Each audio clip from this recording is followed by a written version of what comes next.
Vamos lá pro tema, já que o Eduardo deu gancho, né? Que tem tudo a ver uma coisa com a outra, pelo menos no meu modo de ver. Em um ano, a população em situação de rua cresce 30% no Brasil.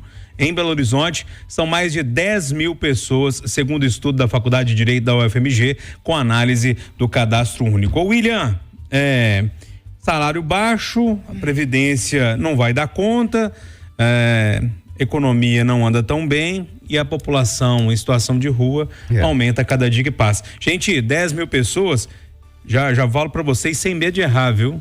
E muito mais. Bom, eu outro dia peguei a moto, saí antes de vir pro trabalho e liguei, eu tenho uma câmera ali, fui filmando, né, os moradores de rua. Quando você vai ali no final da Pedro II, né, ali na Lagoinha, tá pra todo mundo ver. E o que me incomoda é não ver a prefeitura atuando. Eu inclusive mandei um pedido de nota para a prefeitura sobre a atuação dela em cima do morador de rua. E aí a prefeitura de Belo Horizonte mandou por meio de nota dizendo o seguinte, que a política social segue normativas nacionais e decisões do Poder Judiciário. Ponto. Parei aí. E aí eu cobrei do Calil, porque essa história toda começa com ele, a população de rua vem aumentando, aí você tem pandemia, aí vem na administração dele, inclusive tem uma fala que ele diz o seguinte, ele fala assim, o Judiciário, o Tribunal de Justiça de Minas Gerais impede que a prefeitura tome as ações de acolhimento dessas pessoas. Por exemplo, limpeza daquele entulho que está no entorno do morador. Então, assim, não está na hora, entendo, prefeitura, que vocês estão com um limite, seja no Calil, no FUAD ou qualquer um outro, mas nós precisamos mexer nesse vespeiro. Não dá pra gente olhar para essa pessoa, e a gente não tá falando de uma faxina social, não é isso, é acolhimento. E aí o que eu questiono, assim, quantas pessoas estão ali no serviço social acolhendo essas pessoas e buscando alternativas? O que eu não posso ver é um administrador olhando isso de forma pacífica, porque não é pra agir assim. A gente tem que enfrentar o problema. E esses moradores, eles vão aumentar, como disse o Eduardo. E a gente precisa criar um modelo de gestão para acolher as pessoas, seja incluindo no CAD único, seja acolhendo e encaminhando para o serviço social e colocando ele para trabalhar de forma no mercado, porque tem vaga de trabalho, o que falta é capacitação, tratando aquele que tem problemas de doença. Então, assim, tá aí para todo mundo ver. Fui na Feira Hippie esse final de semana. Agora, deixa eu dizer uma coisa, Mirante Mangabeiras, bem organizado, limpo e bacana.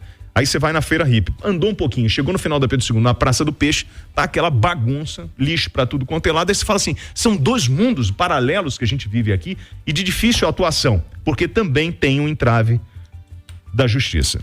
Oi, Edilene Lopes, mais um problema aí pra gente debater, de difícil solução, que a gente já vem falando há algum tempo, né, aqui na Itatiaia, inclusive no YouTube da Itatiaia tem uma série de documentários sobre esse assunto, documentários que foram feitos durante a pandemia, com ali no canto de rua, né, que foi montado na Serraria Souza Pinto, que para mim foi um dos melhores movimentos feitos no sentido de acolhimento de moradores de rua, mas que infelizmente acabou.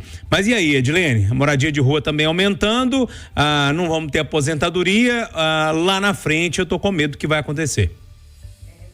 É hashtag medo, né, Júnior? A situação parece que fica cada dia mais complexa e ela mata a esperança, porque a gente vive de esperança. Quando a gente pensa que vai ficar ruim, aí a população começa a esmorecer com isso, não tem solução, enfim. Esperamos que todos, inclusive nós e os políticos, trabalhem para melhorar essa situação. Agora, a questão da população em situação de rua, ela é multifatorial, né? Porque ela tem um ponto que é a migração, é muita gente que vem de interior ou de outros estados para trabalhar nas capitais, aí não consegue retornar porque não tem dinheiro para retornar, também às vezes não consegue trabalho, às vezes não tem documento e acaba ficando ali morando na rua, né? Que a gente chama de morador em situação de rua.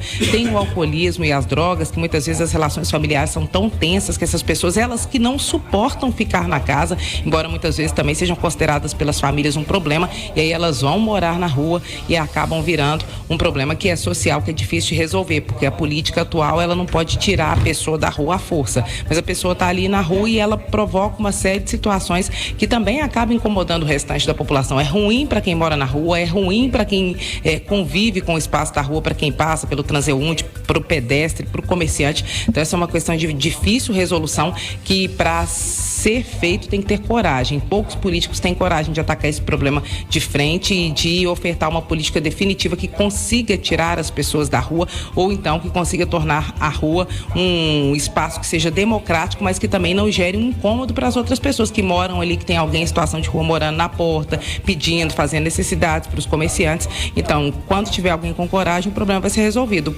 O difícil é ter coragem. Tenho 2 minutinhos e meio para dividir entre você e o Eduardo. Marcelo, deixa eu começar com você. E aí? Ô, Júnior, eu acho que esse problema é muito complexo e eu acho que nenhuma prefeitura ainda, talvez aqui em Belo Horizonte a gente acompanha até mais de perto, mas em outras cidades também, a gente nunca viu uma solução para esse problema. Acho que nem só aqui no Brasil, não, no mundo. É um problema das grandes cidades. Então, eu imagino que quem mora na rua não mora porque quer. Né? Muitas pessoas não estão ali porque quer, não. Muitas têm problemas sociais, problemas de família, problema com drogas. Então, eu acho que o que o poder público pode fazer é tentar garantir o mínimo para essas pessoas. Aquele projeto, né, que acontecia ali na Serraria Souza Pinto era muito bom, porque dava o café da manhã, tinha o banheiro, os moradores conseguiam ir lá trocar de roupa, tomar um banho. Então, o que eu acho que a prefeitura precisa fazer mais para começar, pelo menos, a minimizar esse problema, é dar o mínimo, né? É dar o básico. É banho, é banheiro, é um café da manhã, né? É criar formas de, pelo menos, melhorar a vida dessas pessoas para que, a partir daí, elas possam tentar dar um segundo passo, né? De voltar para casa, procurar um emprego, porque resolver o problema é muito complicado. 2 coisas precisam ser ditas. A primeira, os amigos Júnior e Marcelo citaram Serraria Souza Pinto. De fato, um projeto diferenciado, no qual a prefeitura gastou pouco. Já teve vários parceiros. Eu sei, por exemplo, que o doutor Wagner Ferreira, da FENUMA, Faculdade de Ciências Médicas, ajudou pra caramba. Muita gente ajudou. E por que acabou? Minha mulher foi... Porque o Calil foi reeleito. Se é tão barato, porque é uma coisa que é boa. É porque o Calil foi reeleito. E na verdade o projeto tinha uma parceria do governo do estado também. E o Zema não quis continuar. Calil e Zema, né? O Calil foi reeleito, o Zema não ajudou, acabou. Isso. Agora aqui, outra coisa.